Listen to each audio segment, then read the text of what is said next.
こんにちは、ユニコーン株式会社広報担当のタイです。ブランドチーム事業責任者の前田です。はい、よろしくお願いします。お願いします。このチャンネルでは広告配信プラットフォームユニコーンを運営する私たちの知見を生かし、デジタルマーケティングの最新動向やノウハウ、ユニコーンの便利な機能の紹介まで、幅広くお伝えしていきます。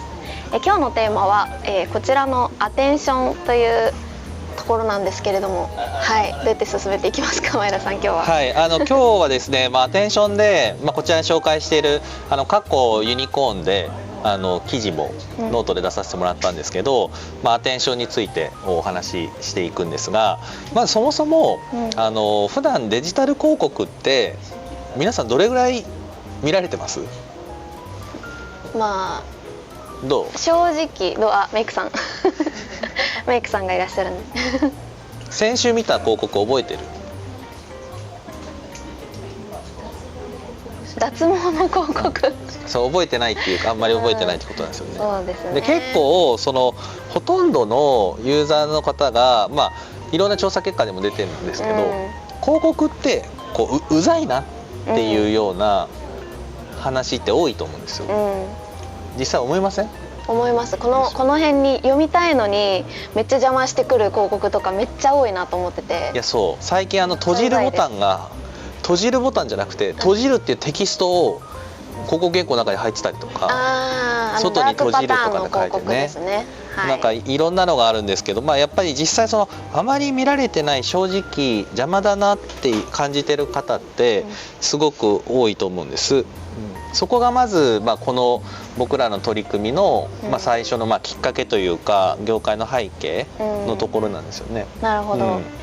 でその中でもデジタル広告って、広告費って年間約 3.3 兆円ぐらいあるってそうですね、電通さんの調査では、言われてるんですけど、ほとんどが読まれてない広告なんですよ。何割ぐらいか知ってます？こちらですね。出しちゃいました。すいません。何割ぐらい？66% は読まれてないというデータが。そうなんですよ。7割ぐらい読まれてないと、さっきのね、先週見たの何っていうのを覚えてなかったりっていうのもあるんですが、僕らはちょっと邪魔だなとか感じながらもいろんなサイト見たりとかアプリ使ったりとかしてますけど、7割って、単純計算で1兆円以上は見られてない、読まれてないっていうわけなんですよね。ここがやっぱり業界の中でも課題だなっていうふうに感じていて、で表示されてるのに各ユーザーの意識記憶には残ってないですよね。もったいないですよね。そうそう、もったいないんですよ。1兆円ですからね。もったいない。1兆円あったら何するかって話、何できるかってところですよね。想像もつかないですけど。そうそうなんです。はい。で、そこがやっぱり業界の中での課題がありますと。で、なんで無駄な広告費が使われ続けるのかというところの数字の罠があると思うんですけど、これ数字の罠なんであるんですか？なんででしょうね。数字の罠っていうのがまずここのちょっと表にも出してるんですけど、結構やっぱ皆さんレポートの数字だけを見て判断してしまうっていうところがあるのかなと思ってます。で、ちょっとこの表をちょっと紹介していただけますか？はい、この表はですね、まず広告が固定で常に表示される、オーバーレイの広告枠と、下の方にずっと出てるやつですよね。そうですね、スマホ画面ですね。で、あとは、記事の中にある、インラインの広告枠、この2種類の数字の比較になってます。インラインの方はスクロールすると画面から消えていくタイプの記事の中にある広告のことです。で、これどちらがどうっていうところで言うと、従来はビューアビリティっていうのをすごく評価の指標として見る傾向があって、ここがインプレッションされました。で、さらに画面に表示されるっていうところが、ユーザーが見ることに近づくので、そのビューアビリティを上げるための取り組みとして、こういう固定枠とかっていうのは結構増えてきた背景があります。で、ただ画面に表示されたからといってユーザーの目に留まったわけでもないし、きちっと認知記憶されたわけでもないので、単純にこうビューアビリティが高ければいいという話でもないですよね。そうですね。はい。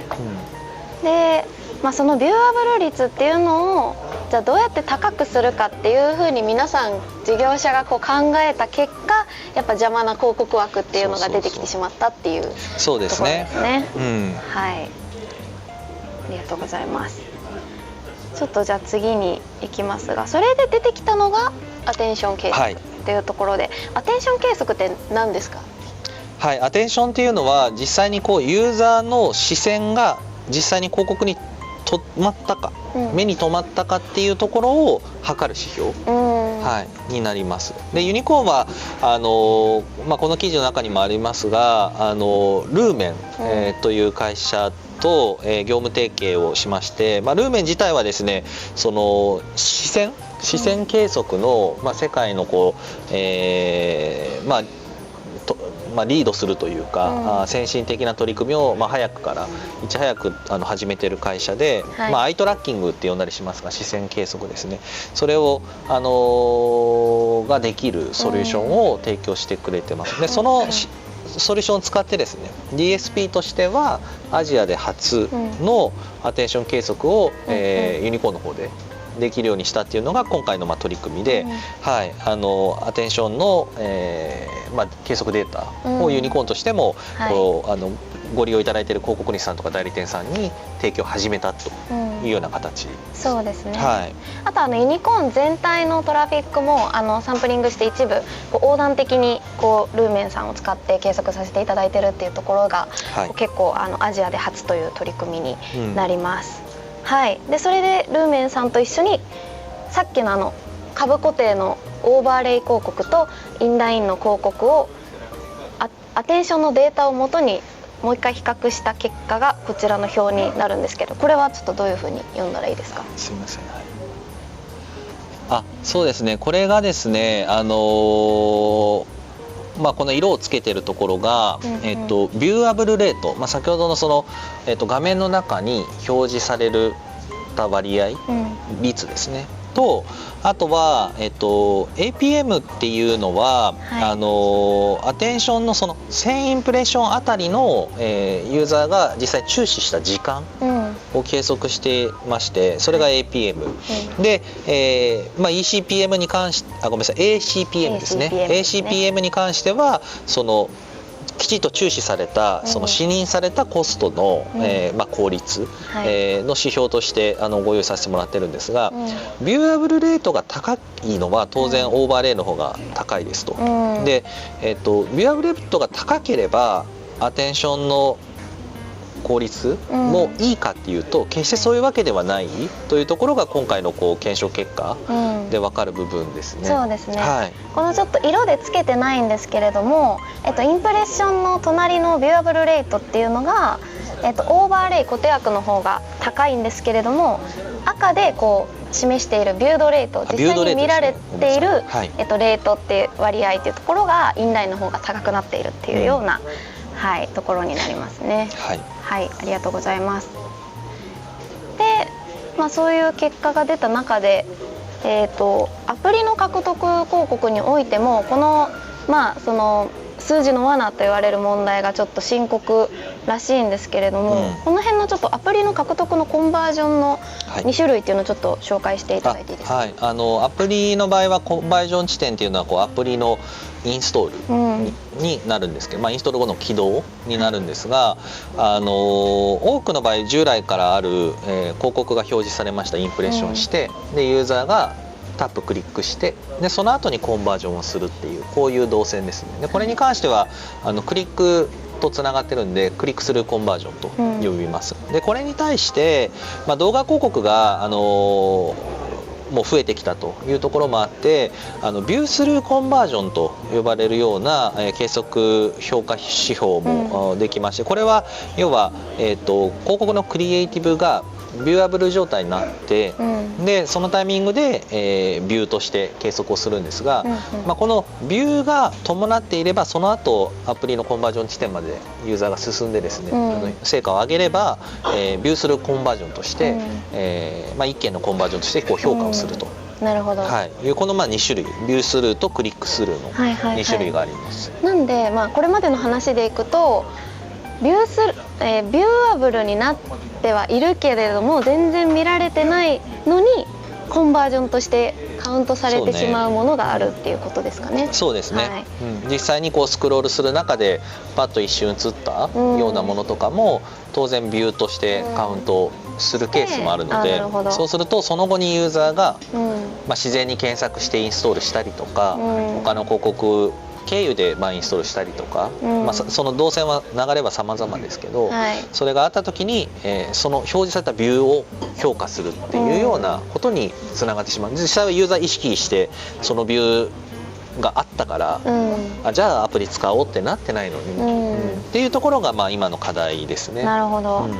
まあ、そういうところが評価されてしまうとちょっと広告どこに投資するかっていうのもちょっと誤った判断をしてしまう可能性が高くなりますよね。そうですね、まあ、単純に安くビューだったり安くクリックだったりっていうのを発生させれば、まあ、特にビューですね、そうですね、安いビューをバッと学ぶことによって、コンバージョンにつながっているようにレポート上は見える、で先ほど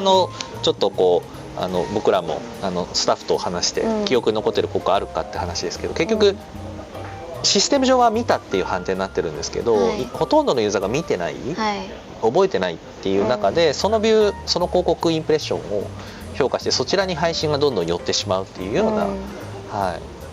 まさに広告費の無駄が生まれている状態と言えますね。はい、ありがとうございます。ここにも書いてあるんですけれども、広告が視認されない限り広告効果は生まれないっていうところで、これは例えば株固定 640×100 の株固定の広告枠において、本来は、ビューアブルインプレッションから見られたインプレッションまで4分の1に下がっているんだから、こう皆さんが今普段計測されているビュースルーコンバージョンも本当はもっと4分の1ぐらいしか意味がないコンバージョンなのではないかという、ちょっとそういった図になってます。はい、そうですね。で、私たちはじゃあこういった計測指標とどう向き合うべきかというところなんですけれども、アテンションってどうなんですかね。じゃあ私たちはアテンション計測をどんどんやっていけばいいっていう話なんでしょうか。そうですね、まずは、アテンションっていうものが計測できるように、今取り組んでますけど、これはインプレッションがあって、その後にビューアブルインプレッションがあって、さらにこうユーザーの視線計測によってのアテンション計測があるので、これはこれで、どんどん突き詰めてより使えるように、していく、平準化していくっていうのは必要だと思います。でその一方でこれもいつの時代もそうなんですが、そこを重点的な指標として見るようになった時に、システムハックをするようなですね、数値計測ができるからこそなんですけど、レポート上数字がよく見えるように、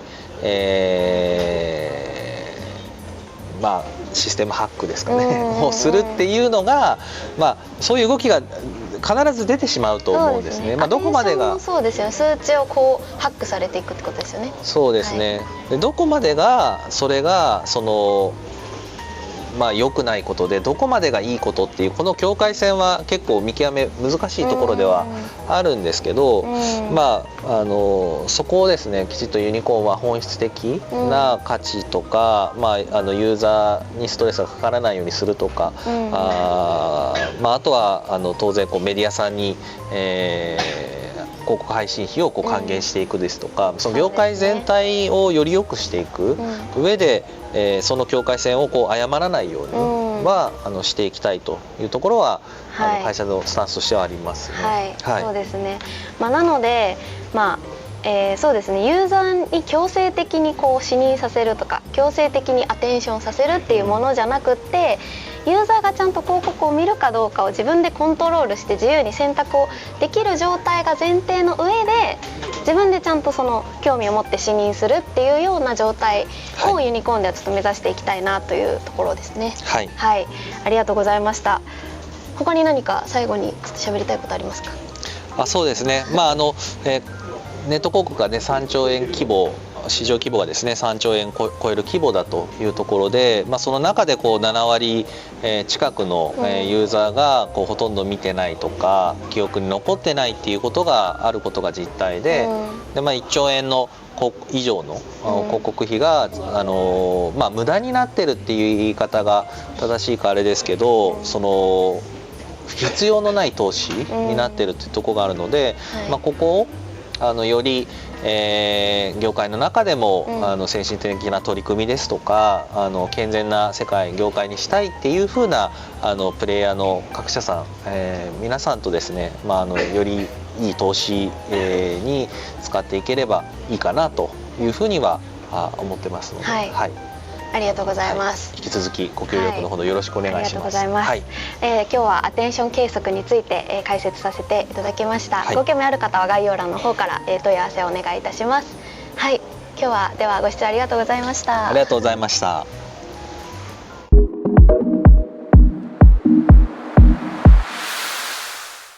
どっちの立場が曖昧だったじゃないですか。会話しときゃいいんだね。会話しとけばいいんですか。